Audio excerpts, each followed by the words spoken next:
আমাদের দুই মার্কেট তো একটা ঐতিহ্য আছে, এই দোকানগুলো অনেক পুরনো দোকান। আর আশা করি ভালো জিনিস রাখার জন্য চেষ্টা করি, সবসময় ভালো জিনিস বিক্রি করি। আপনারা সবাই আসবেন ইনশাল্লাহ, আমি সবসময় দাম কমায় রাখবো, জিনিসটা ভালো দেওয়ার চেষ্টা করবো। বাসার কাজের জন্য ক্রোকারিস দরকার, হাঁড়ি পাতিল সহ প্রায় সকল নিত্য প্রয়োজনীয় রান্নাঘরের জিনিস কিনতে নিউ মার্কেটের বিকল্প নেই। আর এই নিউ মার্কেটের সবচেয়ে বিখ্যাত জায়গাটি হচ্ছে চন্দ্রিমা মার্কেটের নিচতলা কিংবা দ্বিতীয় তলা। এখানে আসলেই পাবেন দেশি বিদেশি নানান ধরনের ক্রোকারিজ। আমরা গিয়েছিলাম মোল্লা ক্রোকারিজ।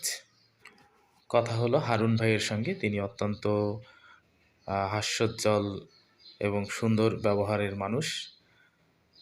তিনি জানালেন এখানে কি ধরনের জিনিস পাওয়া যায় এবং কেন ব্যতিক্রম, এবং অনেকেই অনেকখান থেকে ঘুরে এসে এখানে পণ্য কেনেন এবং তাদের পণ্যের কোয়ালিটি সম্পর্কে নানান তথ্য দিল।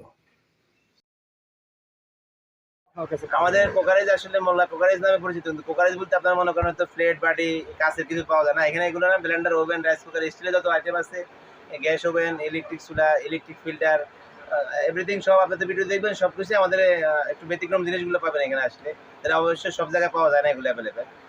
মনের মতো ভাইও আসছিল অনেক দূর থেকে, দেখছি মোটামুটি পছন্দ হয়েছে, এতগুলো নিতে আসে নাই, ভালো লাগছে দেখে নিচ্ছে, হয়তো ইনশাল্লাহ ভালো হবে। ধন্যবাদ।